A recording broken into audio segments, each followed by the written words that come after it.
Hello friends, a very warm welcome to my channel. In this video, we are going to do another topic of BSc Physics Honors, that is Lorentz transformation equation. Before knowing Lorentz transformation, we must know what is Galilean transformation. Galilean transformation की use daily life से related जितनी भी velocities हम daily life में देखते हैं, compare करते हैं, उससे रिलेटेड होती है. फॉर एग्जांपल चलती हुई bus, van, truck, that is all related to Galilean transformation. But Lorentz transformation क्या करती है, किसी भी स्पीड को एज कंपेयर टू लाइट की स्पीड के फ्रेम ऑफ रेफरेंस में कैलकुलेट करने के लिए हमें रिलेशन देती है. हमने फ्रेम ऑफ रेफरेंस के बारे में भी बात किया था. फ्रेम ऑफ रेफरेंस दो टाइप की होती है, एक होती है inertial frame of reference and second one is non inertial frame of reference. So हम जितने भी ट्रांसफॉर्मेशंस करते हैं वो only in inertial frame of reference में करते हैं. सो हम एग्जाम में लॉरेंट ट्रांसफॉर्मेशन इक्वेशन को किस तरह से लिखेंगे, let's see in the video. Lorentz transformation is a type of transformation in which the respective object is moving with very high speed as compared to c. c is what? Velocity of light. And the other frame of reference is at rest or moving with constant velocity v. Lorentz transformation के use उन transformations में होती है जिसमें एक object की जो है स्पीड वो बहुत ज़्यादा हाई होती है as compared to velocity of light, और सेकेंड फ्रेम ऑफ रेफरेंस के थ्रू उस वेलोसिटी की वैल्यू क्या होती है, v होती है. It is only applicable for very high speed objects. Lorentz transformation की यूजेज जो होती है वो सिर्फ और सिर्फ हाई स्पीड ऑब्जेक्ट्स के लिए होती है, जिसमें जो अदर फ्रेम ऑफ रेफरेंस की वेलोसिटी है वो बहुत ही ज़्यादा कम होती है, किससे? वेलोसिटी ऑफ लाइट से. फर्दर हम जो लॉरेंट ट्रांसफॉर्मेशन इक्वेशन को डिराइव करेंगे, those are x dash is equal to x minus vt upon root over 1 minus v square by c square, y dash is equal to y, z dash is equal to z and t dash is equal to t minus xv upon c square divided by 1 minus v square root over. So इन दोनों values को आपको देखकर पता चलना चाहिए कि इसमें एक्स कोऑर्डिनेट से ओनली वैल्यूज़ चेंज हो रहे हैं एंड टाइम के रिस्पेक्ट में वैल्यूज़ चेंज हो रहे हैं. वाई एंड जेड डायरेक्शन में कोई भी ट्रांसफॉर्मेशन नहीं होती है. कब? जब एक्स कोऑर्डिनेट के थ्रू कोई भी चेंजेस आती है. नाउ फर्दर हम डेरिवेशन में क्या लिखेंगे? Derivation. Let us consider two frame of references S and S dash in which one of the frame S dash is moving in positive direction of x axis. So for case 1 के लिए हम ये देखते हैं कि S dash frame जो है वो v वेलोसिटी से मूव कर रही है और S और S dash के बीच की डिस्टेंस कितनी है? vt. vt यहाँ पे क्या है? Speed into time, because distance की फॉर्मूला होती है speed into time and its origin is o and S dash frame origin is o dash. तो फ्रॉम गैलीलियन इक्वेशन हम ये जानते हैं x इज इक्वल टू क्या होती है? Gamma x dash plus vt dash, where gamma is what? Gamma is a constant. इस constant को लगाने की नेसेसिटी क्यों ही? देखिए हमने गैलीलियन ट्रांसफॉर्मेशन जब देखा था तब उसमें ये गामा फैक्टर नहीं थी.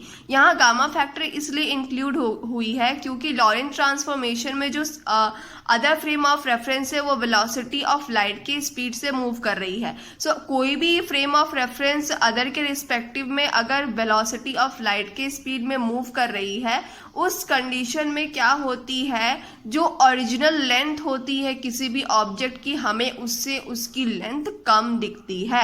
फॉर एग्जांपल अगर सेकेंड फ्रेम ऑफ रेफरेंस में वो 100 सेंटीमीटर का है और वो लाइट की वेलोसिटी से मूव कर रही है, तो फॉर अ टाइम हमें 100 सेंटीमीटर की वो चीज़ ना दिखकर 90 सेंटीमीटर की दिखेगी. सो क्या हुई? इसके लेंथ में डिक्रीज हो गई. तो जब भी ऐसी होती है तो उस फैक्टर को हम कहते हैं लेंथ कॉन्ट्रैक्शन. सो इसीलिए हमें इस कांस्टेंट को इंट्रोड्यूस करनी पड़ी और इस कांस्टेंट को अदर लैंग्वेज में हम लॉरेंट्ज फैक्टर भी कहते हैं. In second case we know motion is relative, हमें क्या पता है मोशन क्या होती है, रिलेटिव होती है, बिकॉज जब भी हम किसी अलग अलग फ्रेम ऑफ रेफरेंस से देखते हैं किसी सेम इवेंट को, तो उस फ्रेम ऑफ रेफरेंस के रिस्पेक्ट में हमें वेलोसिटी दिखती है और दोनों फ्रेम ऑफ रेफरेंस के मोशन के बीच में रिलेशन होता है, that's why that is called motion is relative. So let us consider that frame h dash is moving with velocity v, its direction is the left along x axis. Second case में हम क्या करेंगे, जो हमारी second frame थी ये s dash, अब वो लेफ्ट x एक्सिस के डायरेक्शन में मूव कर रही है. फर्स्ट कंडीशन में क्या हो रही थी, वो राइट में मूव कर रही थी, अभी ये क्या हो रही है, लेफ्ट में मूव कर रही है. सो लेफ्ट में मूव करेगी तो बस चेंजेस आ जाएंगे, साइन यहाँ पे क्या थी, प्लस थी, सो अब क्या हो जाएगी, माइनस हो जाएगी. सो यहाँ पर x डैश की वैल्यू क्या हो जाएगी, gamma x minus v t dash. ये सारे इंटरचेंज हो गए, जितने भी फैक्टर्स थे, x डैश हो गई, x डैश x हो गई, v तो कांस्टेंट है दोनों में, एंड t डैश क्या हो गई, t हो गई. सो it will be equation number second. Now हम क्या करेंगे, इस x डैश की वैल्यू हम इक्वेशन नंबर 1 में पुट करेंगे. Now putting the value of x dash in equation 1. Equation 1 हमारी ये थी, x is equal to gamma x dash plus v t, ये थी. इस पे x डैश की वैल्यू क्या आई थी, x डैश की वैल्यू आई थी gamma x minus v T. इसे हमने यहाँ पे पुट कर दिया और सारे टर्म्स जो थे वैसे के वैसे रहे. सो हमने इसे कैलकुलेट किया एंड व्हाट वी गेट, यहाँ देखिए ये गामा मल्टीप्लाई में है तो x के साथ क्या आ गई, डिवाइड में आ गई, and this will be gamma x minus gamma v t plus v t dash. Fine. So हमने यहाँ से वी टी डैश की वैल्यू निकालनी है, वी टी डैश को हमने यहीं रखा है. इन सारे टर्म्स को जब हम इधर लेकर आएंगे, सो ये पॉजिटिव थी, इधर आकर नेगेटिव हो जाएगी, ये नेगेटिव थी, ये पॉजिटिव हो जाएगी. सो हमें वी टी डैश की वैल्यू क्या मिलेगी, x अपॉन गामा, वैसी की वैसी, ये पॉजिटिव थी तो माइनस हो गई, माइनस गामा x, ये प्लस थी तो क्या होगी, माइनस थी तो क्या हो गई, प्लस हो गई, that is gamma v t. So हमें यहाँ से टी डैश की वैल्यू क्या आई, टी डैश की वैल्यू आई, हमने v को सारे टर्म्स में इंक्लूड कर दिया डिनोमिनेटर में. So we get x upon gamma v minus gamma x upon v plus यहाँ पे v थी तो सो v जब यहाँ पे आई तो v और v कैंसिल हो गई. So what we get gamma t. So t dash is equal to gamma t minus gamma x upon v plus x by gamma v. यहाँ पे हमने इस वी टी टर्म को पूरा अरेंज कर दिया है टी डैश को कैलकुलेट करने के लिए, बिकॉज इस रिलेशन में, इस टर्म में जो है हमें कुछ ना कुछ कॉमन आएगा. सो नेक्स्ट हम देखते हैं t dash is equal to क्या हो जाएगी. यहाँ देखिए गामा टी वही थी तो हमने वैसे ही कर दिया, बट यहाँ से gamma x upon v common ले लिया. गामा एक्स अपॉन वी हमने यहाँ से कॉमन लिया तो 1 बचा, यहाँ क्या हो गई, माइनस हो गई, बिकॉज माइनस माइनस क्या हो जाएगी, प्लस हो जाएगी. और x तो बाहर निकल चुकी है, v भी बाहर निकल चुकी है इस टर्म से, तो यहाँ गामा बची हुई है. सो it will be what, common लेने के बाद 1 upon gamma square. This will be equation number 3. सो जिस तरह से हमने टी डैश की वैल्यू निकाली है, अगर इन टर्म्स को हम इंटरचेंज कर देते हैं तो हमें t की वैल्यू भी निकल जाएगी. सो t इज इक्वल टू क्या हो जाएगी, गामा की वैल्यू तो कांस्टेंट होती है, सो गामा t की वैल्यू t डैश, माइनस है तो प्लस हो जाएगी इंटरचेंज करने के बाद, एंड गामा x की जगह पे x dash upon v, and this will be same factor. Got it. So this will be equation number 4.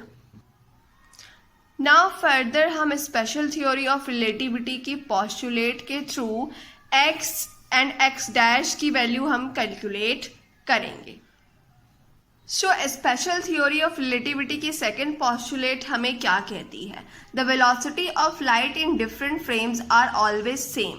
Got it. Velocity of light जो होती है दैट इज 3 × 10⁸, अगर आप उसे किसी भी फ्रेम ऑफ रेफरेंस से देखते हैं तो उसकी वैल्यू क्या हो जाएगी, सेम हो जाएगी. देखिए हमने यहाँ पे 2 फ्रेम ऑफ रेफरेंस लिया है, गॉट इट. ये S फ्रेम ऑफ रेफरेंस है, ये S dash frame of reference है.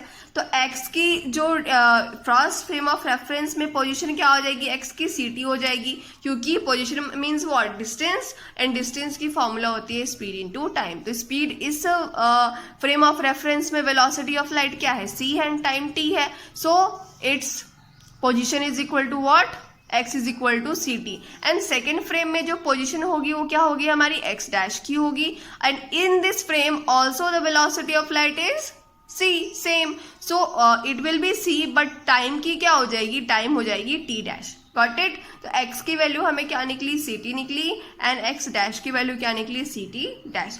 इन दोनों वैल्यूज को x एंड x डैश की वैल्यू को हम इक्वेशन नंबर 1 और इक्वेशन नंबर 2 में पुट करते हैं। So from equation number 1, equation number 1 क्या थी, x is equal to gamma x dash plus vt dash. तो यहाँ पे जो x की वैल्यू है ये देखिए ct, और यहाँ x डैश की वैल्यू क्या है, ct डैश, वो हमने पुट कर दिया। पुट करने के बाद हमने यहाँ पर देखा t डैश कॉमन आएगा, सो हमने गामा t डैश कॉमन ले लिया, so it will be what, c plus b।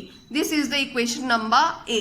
From equation number 2 हमें क्या मिलेगी, that is x dash is equal to gamma x minus bt। ये थी हमारी इक्वेशन नंबर 2। हमने सिमिलरली पुट कर दिया x डैश की value ct dash and x की value ct।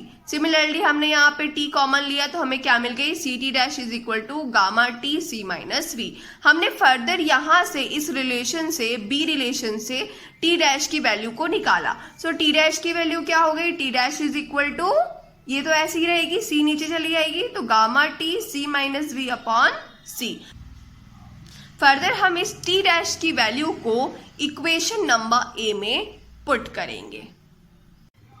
Putting the value of t dash in equation a we get, t dash की value हमने इक्वेशन a में पुट करी तो हमें क्या मिली, इक्वेशन a थी हमारी ct is equal to gamma t dash c plus v, got it. So हमने यहाँ पे t डैश की वैल्यू लास्ट सेक्शन में कैलकुलेट किया था, that was gamma t c minus v upon c। इसके रिस्पेक्ट में हमने इसे पुट कर दिया। सो जब हमने इसे इवेल्युएट किया तो हमें क्या मिली, ये देखिए ये नीचे थी, इधर आके क्या हो गई, c स्क्वायर हो गई, t वही थी, gamma gamma gamma square, t की वैल्यू t, एंड ये देखिए c minus v and c plus v will what, c square minus v square. So हमने यहाँ से t और t को कैंसिल आउट कर दिया, we get c square is equal to gamma square c square minus v square. So gamma square की value क्या हो जाएगी, c square upon c square minus v square. Denominator से हमने c स्क्वायर को common लेना है, डिनोमिनेटर से हमने c स्क्वायर को कॉमन लिया, देन वी विल गेट, यहाँ पे हो जाएगी 1 minus v square upon c square, c square and c square cancel हो जाएगी। So gamma square is equal to 1 upon 1 minus v square by c square, और squaring को जब हमने इक्वल के इधर लाया so it will what, root over 1 minus v square by c square. So gamma की वैल्यू हमारी इतनी निकल गई। गामा क्या थी, गामा हमारी लॉरेंज फैक्टर थी। नाउ हम इस गामा की वैल्यू को अब इक्वेशन नंबर 1 और इक्वेशन नंबर 2 में पुट करेंगे। Putting the value of gamma in equation 1 and equation 2 we get, ये देखिए ये थी हमारी इक्वेशन नंबर 1, हमने यहाँ पे गामा की वैल्यू पुट कर दी 1 upon root over 1 minus v square by c square, और ये तो सेम टर्म ऐसी रह जाएगी। सो हमें x की वैल्यू क्या मिली, x की वैल्यू मिली हमें x is equal to x dash plus v t dash by 1 minus v square by c square. Similarly equation 2 से हमें x डैश की वैल्यू क्या मिल जाएगी, x minus v t by root over 1 minus v square by c square. Now further हमें t dash and t की value को calculate करना है। t डैश की वैल्यू को कैलकुलेट करने के लिए हमें गामा के रिलेशन को देखना होगा, दैट वाज, ये देखिए यहाँ थी gamma square is equal to 1 by 1 minus v square upon c square. So जब हम इसे कैलकुलेट करेंगे तो 1 माइनस 1 बाई गामा स्क्वायर की वैल्यू आ जाएगी v square by c square. So equation number 3 and 4 में जब हम इस वैल्यू को पुट करेंगे देन टी डैश की वैल्यू क्या होगी।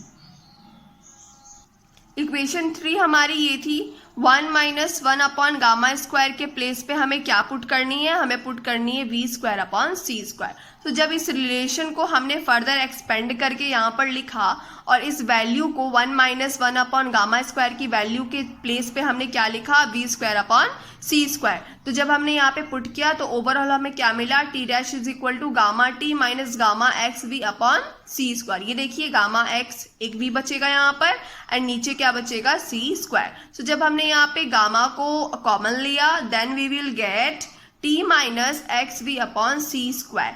सो हमने टी डैश की वैल्यू क्या मिल जाएगी, गामा की वैल्यू तो हमने अभी कैलकुलेट की थी, that was 1 upon root over 1 minus v square upon c square. So जब हमने इसे यहाँ पे पुट किया, गामा की वैल्यू को पुट किया ऊपर, तो ये हमारी न्यूमरेटर में यही रहेगी t minus x v upon c square, और गामा की वैल्यू के को पुट करने के बाद हमें क्या नीचे मिल जाएगा, 1 minus v square upon c square. Similarly जब हमने इक्वेशन नंबर 4 में इसे पुट कर दिया, 1 माइनस वी गामा स्क्वायर की वैल्यू को हमने क्या पुट किया, v square upon c square.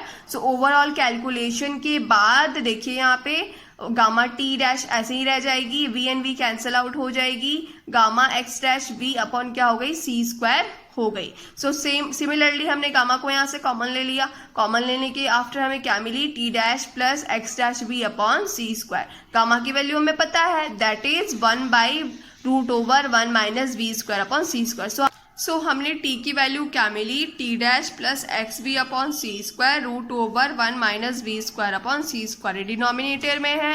So this is our value of t. So this was our Lorentz transformation equation and its derivation.